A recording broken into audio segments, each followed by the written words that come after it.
1 gektar joy arendaga berilyapti. Siz xohlasangiz agar yarmini oling, xohlasangiz 3 dan 1 oling. Bo'lak-bo'lak qilib sizga arendaga berishadi desam ishonasizmi?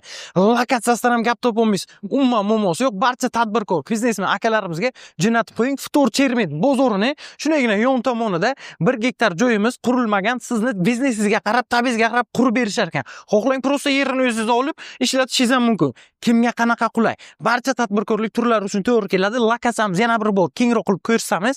Futur Chermet bozori Nixolkasudan kelish yo'l, bu tomon Turonli yo'lga ketadi. Mana bu darvozamizdan kirib joyimizni ko'rishingiz mumkin. Bitta endi siz bilan shilchib qilib o'sha yerda paydo bo'lamiz. Mana shu ko'rib turgan yerimiz arendaga beriladi.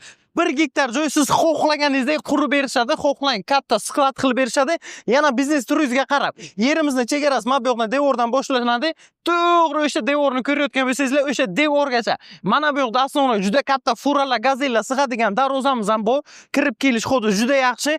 Qurilishi tugallanmagan. Sizni biznesingizga qarab qurib beraman dedilar. Yana narxini o'zlari bilan to'g'ridan-to'g'ri nomerlarini qoldiraman, kelishib olib berasizlar. Xohlagan narxlaringizda juda yaxshi narxlarda qilib berishadilar. To'g'ridan-to'g'ri mana shu joyimizni egalari nomerlarini qoldiraman. Ko'rishingiz mumkin. Mana bu yoqda bitta zaborimiz bor. Yana biror nima qurilishda kerak bo'lgan narsalar bo'lsa, agar kak sklad, kak sexlarga, katta angarlar, shunga o'xshash narsalarni qurib beradilar. Lokatsiyamiz prям top lokatsiya desa bo'ladi. Mana bu joyni qarang kattaligini, bu yoqda nimalar sig'maydi.